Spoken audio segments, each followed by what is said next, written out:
Mr. President. Dr. Biden thinks that, my wife thinks that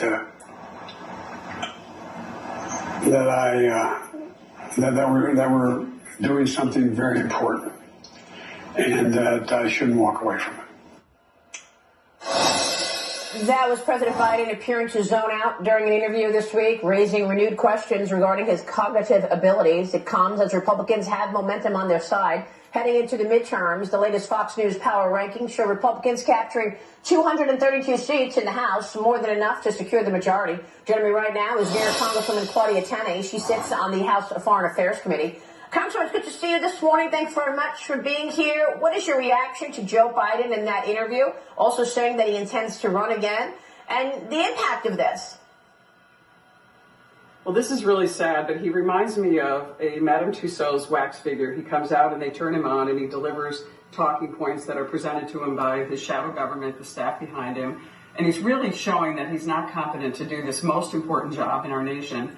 And I've joined on a letter with Congressman Ronny Jackson about making him subject to a cognitive test. You know, this is serious stuff. We've got enemies around the world. You've been interviewing tremendous people about China, about what's happening in the war in Europe, which is unprecedented.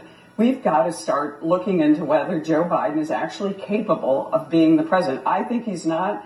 I think we should consider all of these avenues.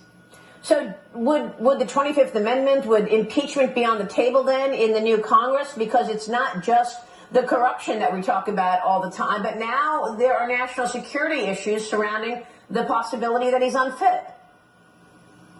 Yeah, actually, Maria, I agree with Senator Ron Johnson. I mean, we've got an issue with this president. The corruption is one. We're looking at a direct dereliction of duty on the southern border. We have laws in place that are deliberately, for political reasons, being avoided, which is why I don't think impeachment should be off the table for the southern border alone. I don't think it's political to impeach someone for imperiling the American people when you see over 80 people on the terror watch list going into the country that we know of. Forget about the gotaways, which are over 600,000 now, and the fentanyl that is coming across the border and killing 300 young people a day. These are crimes against America, not to mention the fact that the taxpayers are paying for all of this, and we're paying the price with increased crime added to states like New York, where I'm from, where you see this continued crisis with crime everywhere I go, whether I'm doing a small business visit, a farm visit, all I hear about is a crime story. We have crime stories developing everywhere. This cashless bail system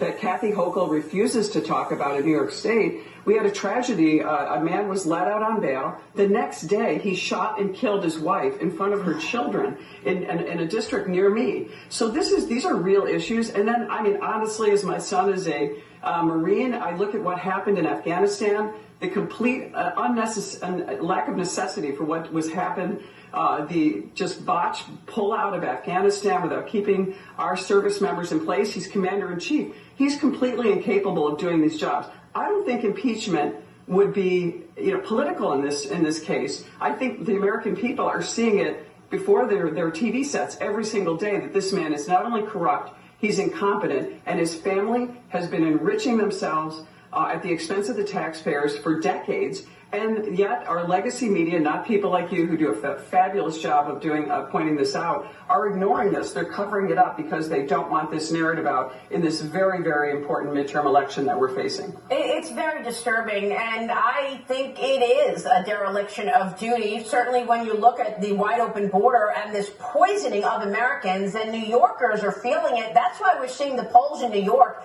tighten for the governor's race. Look at Lee Zeldin closing in on Kathy Hochul, who has said she doesn't want to talk about cashless bail until after the election. What's most important, do you think, to the voters in New York right now? Because you're right about crime in New York City, and I guess it's being felt everywhere with some people connecting the dots to the gotaways and the illegal migrants coming in as well. Well, as you've covered many times on this show, we've seen these late-night flights coming into New York State. We don't know where these people are going. We've got this beautiful sanctuary area in New York City that they're providing with, a fortune in taxpayer money. But yet, cashless bail has affected the entire state. This is a problem that the police are having with defund, demoralize the police on top of the fact that they have no tools. The criminals are being emboldened. They get, a little more courageous in committing more and more crimes because they're let out. We have no tools, and that's why you see Lee Zeldin surging in the polls. And we also have, interestingly enough, Michael Henry, who is challenging Letitia James, who I think is one of the most corrupt attorney generals we've had. Compare that to our past attorney generals, Eric Schneiderman, who left in disgrace, Eliot Spitzer, Andrew Cuomo. So you're seeing this tremendous surge with people recognizing one-party rule in Albany is hurting our state, and it's putting New Yorkers in jeopardy. I hear about it every day. It's inflation, it's the price of gas, and it's crime. People are very, very concerned about their safety.